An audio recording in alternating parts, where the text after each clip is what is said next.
그리스도인들이 갖추어야 할 관계의 기술.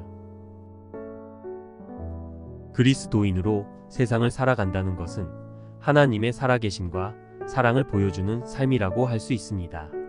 이 세상과 세상 사람들에게 하늘로부터 오는 거룩한 은혜를 어떻게 보여주는지는 우리의 삶의 태도와 밀접한 관련이 있습니다.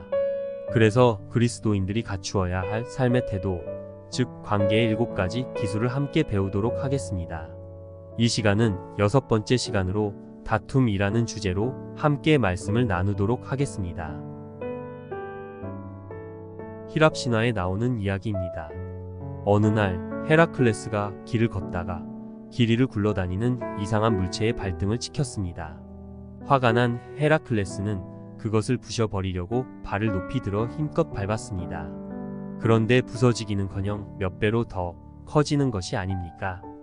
약이 오른 헤라클레스는 그 물체를 더욱 세게 밟고 몽둥이로 내리치기까지 했습니다.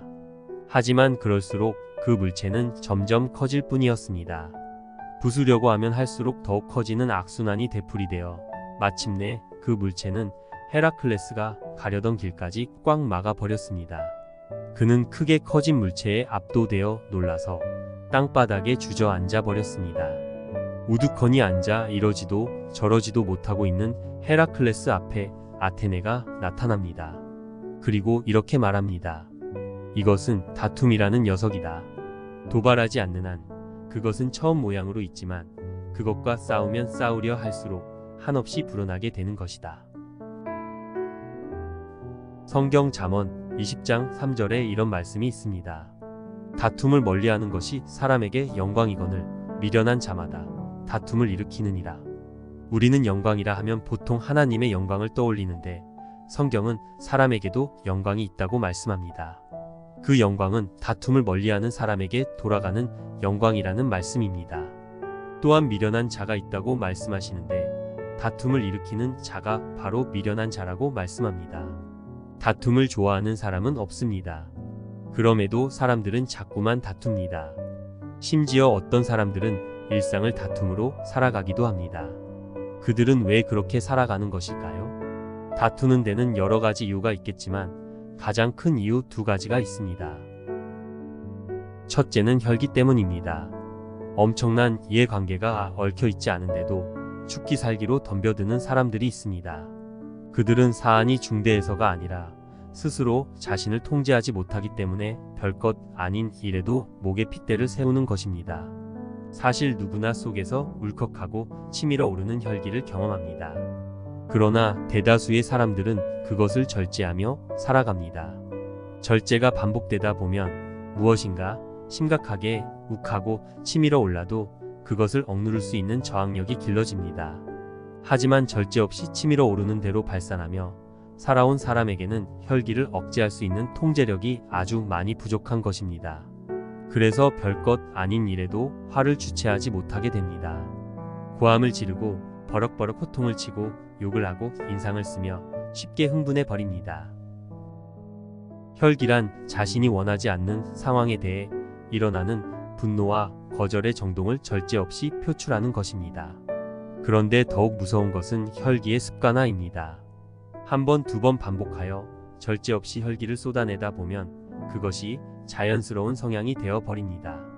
이렇게 되면 생각에서 말로 또 느낌에서 행동으로 절제나 반성 없이 곧바로 충동적 발산으로 이어지는 삶을 살게 됩니다. 충동적 삶은 그 삶을 살아가는 사람으로 하여금 매우 값비싼 대가를 치르게 합니다. 절제 없이 쏟아낸 혈기의 행동은 순간의 일이지만 이로 말미암아 파괴되는 인간관계는 오래도록 지속되기 때문입니다.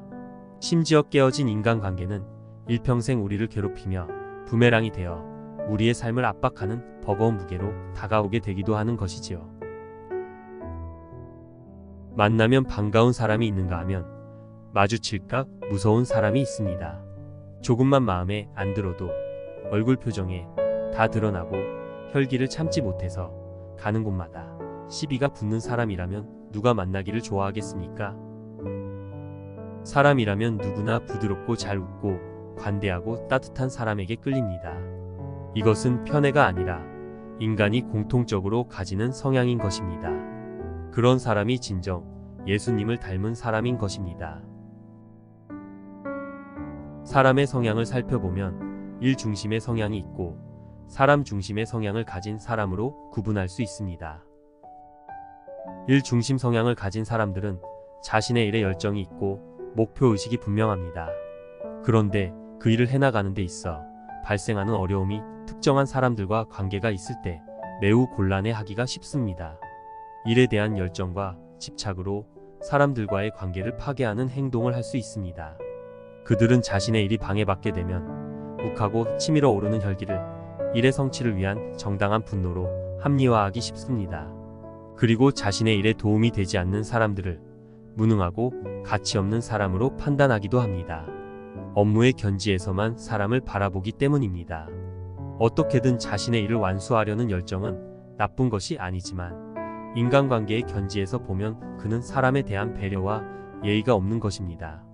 지혜로운 사람들은 이 두 가지 성향을 적절히 좋아할 줄 아는 사람입니다. 지혜로운 사람은 이를 통해서 사람을 얻고 얻은 사람들을 통해 필요한 일들을 감당해 나갑니다. 함께하는 사람들이 수단이나 도구로 여겨지지 않도록 인격을 존중하며 배려하며 함께 목표를 향해 나아가는 것입니다. 그러나 어리석은 사람은 목적을 달성하기 위해서라면 사람들에게 상처를 입히고 동료들과 끊임없이 이익을 가지고 경쟁을 하는 사람입니다. 그런 사람은 인생에서 정말 중요한 것은 사람이라는 사실을 모르는 것입니다. 일로써 자기 가치를 증명하려는 사람은 일이 끝나면 잊혀지고 버려집니다. 그러나 마음을 얻은 사람은 사람들과 함께 더 큰 일을 향해 나아가게 될 것입니다. 그리스도인들은 일이라는 수단을 통해 사람들을 얻는 것이 삶의 목적이라고 할 수 있습니다. 우리는 세상 사람들의 마음을 얻어 예수 그리스도를 전해야 할 존재입니다. 그런데 우리들이 혈기를 제어하지 못한다면 그리스도께로 이끌어야 할 사람들을 다 놓치게 되는 것입니다. 그래서 그리스도인은 날마다 혈기를 제어하고 관대하고 부드러운 사람으로 살아가야 하는 것입니다. 다툼의 삶을 살게 되는 두 번째 이유는 이익의 충돌 때문입니다. 자신이 이익에 대한 집착이 큰 사람은 빈번하게 다투게 될 수밖에 없습니다. 자신의 이익과 상대방의 이익이 충돌할 때 한치의 양보도 용납할 수 없기 때문입니다. 다툼으로 지금 당장 한 푼의 이익이라도 더 획득하려 하는 것은 더 큰 이익의 기회를 내던지는 어리석은 태도입니다. 사람들에게 좋은 인상을 남기기 위해서는 당장의 희생은 감수할 수 있어야 합니다. 하지만 지금은 손해를 보는 것 같아도 나중에는 깨닫게 됩니다. 그때 남긴 좋은 인상으로 인해 두고두고 더 큰 유익을 얻게 된다는 것을 말입니다. 성경은 우리에게 삶의 교훈을 말씀하십니다. 미련한 자는 당장 분노를 나타내거니와 슬기로운 자는 수욕을 참느니라. 분을 쉽게 내는 자는 다툼을 일으켜도 노하기를 더디하는 자는 시비를 그치게 하느니라. 노하기를 더디하는 자는 용사보다 낫고 자기의 마음을 다스리는 자는 성을 빼앗는 자보다 나으니라. 하나님이 우리에게 기대하시는 삶의 태도는 쉽게 분을 내지 않고 진리 이외의 것들에 대해서는 아낌없이 양보하는 것입니다. 우리는 본을 보이신 예수님을 묵상해 보아야 합니다. 제자들의 발을 씻기신 그분의 모습 말입니다.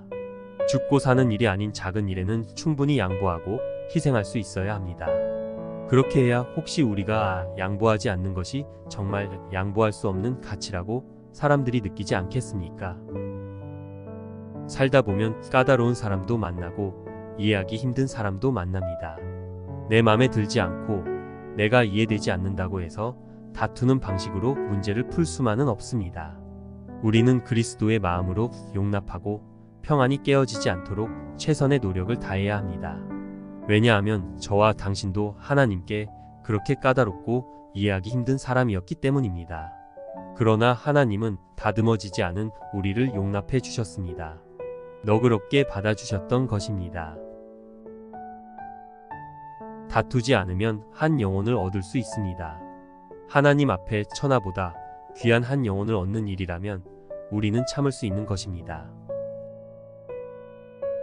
예수님의 마음을 닮음으로 인생길 위에서 당신을 만난 그 누군가가 당신을 만남으로 인해 예수님을 발견하게 되는 놀라운 구원의 사역이 펼쳐질 수 있기를 소망합니다.